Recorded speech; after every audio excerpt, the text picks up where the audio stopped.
আসসালামু আলাইকুম এভরিওয়ান, যে যেখান থেকেই বসে আমার ব্লগটি দেখছেন সবাইকে জানাই অনেক অনেক স্বাগতম ও ভালোবাসা। আজকে আমি তোমাদের সাথে শেয়ার করব ইনকাম করার 5টি টিপস, বিশেষ করে ছেলেদের জন্য। মেয়েরা তো পারেই, ছেলেদের কথাই বলবো। আসলে কি হয়েছে, আজকাল আমাদের সমাজে বেকার খুব কমই আছে। যেমন শহরে কিন্তু বেকার ছেলে খুব কমই দেখতে পাই, গ্রামে বেশি দেখতে পাই। তো শহরের ছেলেদের মধ্যে আমি যেটা দেখতে পেয়েছি সেটা আমি তোমাদের সাথে আজকে শেয়ার করব।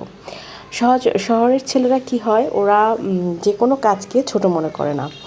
যেমন ধরো যে একটা ছেলে চাইলে ইনকাম করতে পারে। দেখো আজকাল তো সবাই মাস্টার্স কমপ্লিট করে, মাস্টার্স কমপ্লিট করার পর চাকরি পায় না। সবাই যে চাকরি পাবে এমন তো কোনো কথা নেই, আর সবাই সব রকমের চাকরি করতেও চায় না। তো অনেকেই আছে নিজের স্বাধীনতা চায়, তো নিজের যেহেতু স্বাধীনতা চায় সেজন্য অনেকেই উদ্যোক্তা হচ্ছে। আর উদ্যোক্তাদের মধ্যে সবচেয়ে ছোট ছোট উদ্যোক্তারাই বেশি। বড় উদ্যোক্তা হইতে তো বেশি টাকা লাগে, তো দেখা যায় যে ওরা অত টাকা ইনভেস্ট না করে অল্প টাকা ইনভেস্ট করে।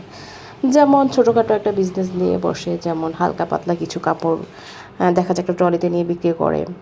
তারপর অনেকে আছে যে এটা নাম্বার 1 টিপস, যে ট্রলিতে করে কিছু বিক্রি করতে পারবে।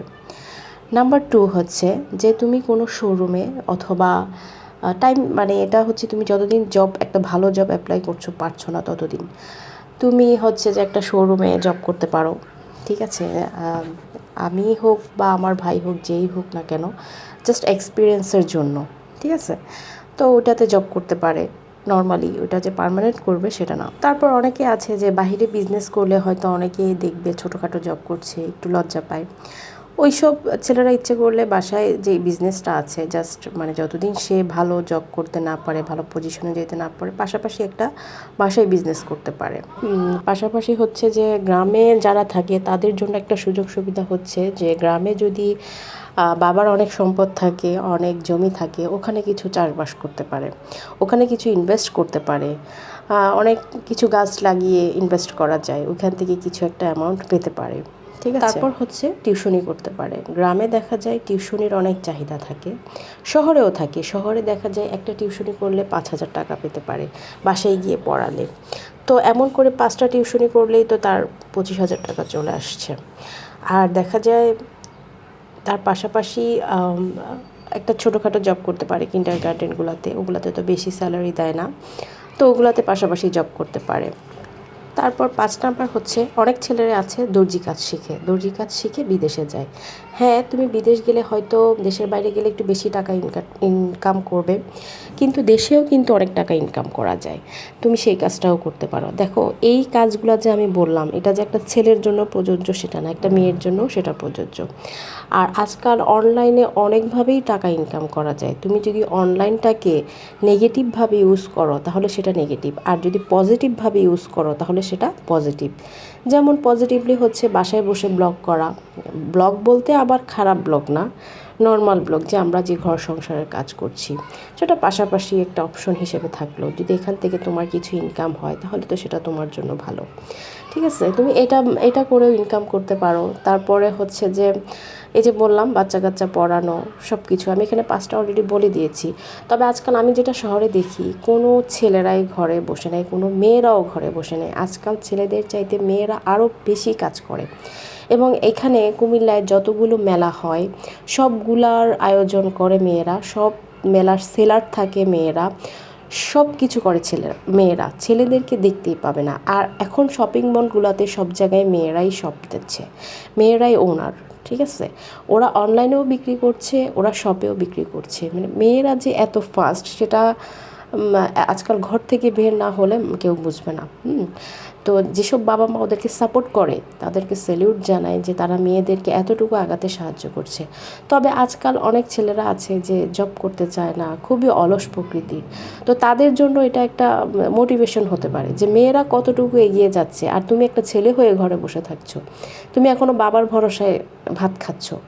ঠিক আছে, সে জায়গায় একটা মেয়ে 20 থেকে 25 বছর হলে সে চিন্তা করে যে আমার বাবা মার খরচটা যদি আমি দিতে পারতাম, বাবা মাকে যদি এতদিন বাবা মা আমাকে আমার জন্য এত কিছু করেছে, আমার বাবা মার জন্য আমি কিছু করতে পারতাম, সেখানে একটা ছেলে হয়ে যদি বাবা মার জন্য কিছু করতে না পারে, সেটা তো অবশ্যই লজ্জার। আমি মনে করি সেটা অবশ্যই লজ্জার।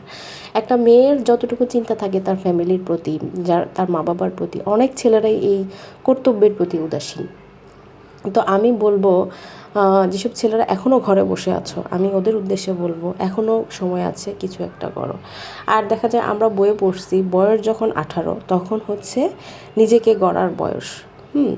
ওই বয়সে যদি কেউ নিজেকে গড়ে তুলতে না পারে, ওই বয়সে আমি মনে করি 18 থেকে 30-এর মধ্যে যদি কোনো একটা ছেলে কোনো একটা কর্মে নিয়োজিত হতে না পারে, তাহলে দেখা যায় কি পরে শরীরে অনেক রোগ আসতে পারে বা অনেক কিছুই হতে পারে। তো কখন সে নিজেকে নিয়ে ভাববে, কখন সে এস্টাবলিশ হবে? তবে আজকাল এরকম ছেলে নাইও, খুব কম আছে, এরকম ছেলের অভাব খুবই কম। বাট এখন ছেলেরা অনেক ফাস্ট, অনেক ফাস্ট। কেউ হয়তো ডেলিভারি বয়ের জব করছে, কেউ হয়তো দোকানে জব করছে, সুপার শপগুলাতে, শোরুমগুলাতে। আমি জাস্ট 18 থেকে এসব পোলাপান দেখতে পাই, এবং ওরা হচ্ছে সবাই স্টুডেন্ট, এবং ওরা এত ভালো বুঝে, এত ভালোভাবে হ্যান্ডেল করে সব কিছু, যে বলার মতো না। তো আমি দোয়া করি সব ছেলেরা এরকম এস্টাবলিশ হোক, আর সব মেয়েরাও এস্টাবলিশ হোক। আজকাল মেয়েরা কত দূর আগাইছে সেটা বলার মতো না। এবং প্রত্যেকটা মেয়ের উচিত নিজে স্বাবলম্বী হওয়া এবং নিজের পরিবারকে দেখা, এবং এমনভাবে নিজেকে এস্টাবলিশ করা যাতে সে যখন পরের বাড়িতে যাবে, কেউ যাতে আঙুল তুলতে না পারে, কেউ যাতে বলতে না পারে যে সে তার ছেলের কামাই খায়, এটা বলে তাকে ছোট করতে পারে। তো প্রত্যেকটা মেয়ের জন্যই আমি বলবো, এবং ছেলের জন্যই বলবো, নিজে স্বাবলম্বী হওয়াটা খুবই জরুরি। তো যাই হোক, অনেক কথা বললাম। বিকালে 1 কাপ কফি বানিয়েছিলাম, তো কফিটা অনেক অনেক অনেক মজা ছিল। আর দেখেন বৃষ্টি আজকে সকাল থেকে পড়ছেই, সো বৃষ্টি পড়ছে আর আমি গরম গরম কফি খাচ্ছি, এটা আপনাদের সাথে শেয়ার করছিলাম। আর হালকা হালকা বৃষ্টি পড়ছিল, হালকা হালকা ঠান্ডাও লাগছিল, আর আমার মগের সাথে প্রকৃতিটা মিশে গিয়েছে। কি দারুণ দৃশ্য, তাই না? এবং কফিটা অনেক মজাদার ছিল। আমি আবারও বলছি, যে যেখান থেকে বসে আমার ব্লগটি দেখছেন, সবাই অবশ্যই ভালো থাকবেন, সুস্থ থাকবেন, এবং আমাদের জন্য অনেক অনেক দোয়া করবেন। আর হচ্ছে আমার চ্যানেলটি সাবস্ক্রাইব করবেন। আমার ব্লগের কোনো অংশ যদি ভালো লাগে, ভালো একটা কমেন্ট করবেন। So bye bye, tata. সবাই ভালো থাকবেন এবং আমাদের জন্য অনেক অনেক দোয়া করবেন। আসসালামু আলাইকুম।